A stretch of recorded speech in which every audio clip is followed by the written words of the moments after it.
दर्शन से जीवन सफल बनाओ, मैया के संग रास रचाओ। जीवन सफल बनाओ, मैया के संग रास रचाओ।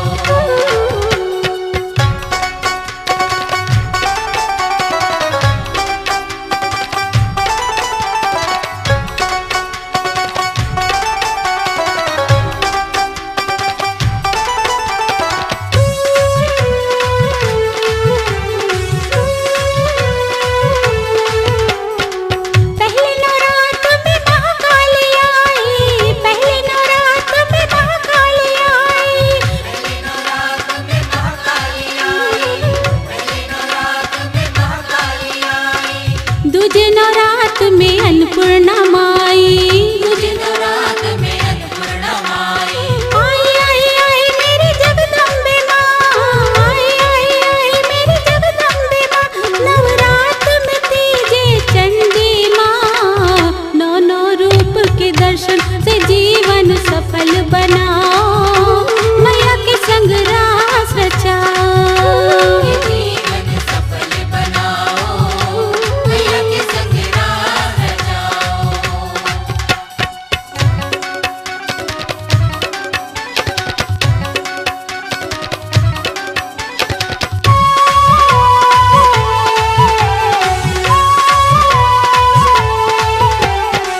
चौथे नवरात में हिंगलाज माई, चौथे नवरात में हिंगलाज माई।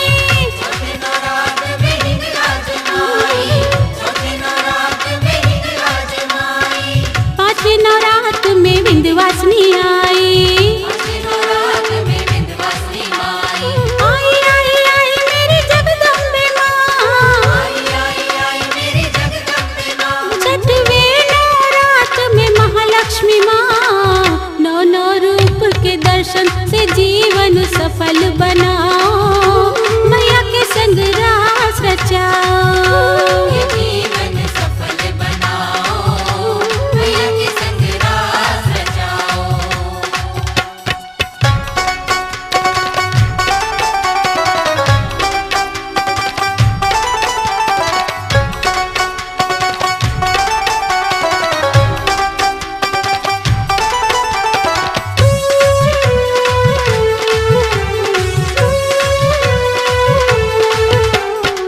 सातवें नवरात में महासरस्वती माँ, सातवें नवरात में महासरस्वती माँ। सातवें नवरात में महासरस्वती माँ, सातवें नवरात में महासरस्वती माँ। आठवें नवरात में माँ अंबिके माँ, आठवें नवरात में महाअंबिके माँ। आई आई आई मेरी जगदम्बे माँ। आई आई आई मेरी जगदम्बे माँ। आई आई आई मेरी जगदम्बे माँ। आई आई आई मेरी जगदम्बे माँ। देखो नव नव रूप लेके जगदम्बे माँ, नौ नौ रूप के दर्शन से जीवन सफल बनाओ, मैया के संग रास रचाओ। जीवन सफल बनाओ, मैया के संग रास रचाओ। प्रेम से बोलो, गा के बोलो, हाथ जोड़ के बोलो, चरणों में बोलो, सब ध्यान लगाओ, जयकारा लगाओ। प्रेम से बोलो, सब उसके बोलो, वर दे दो हमको, चरणों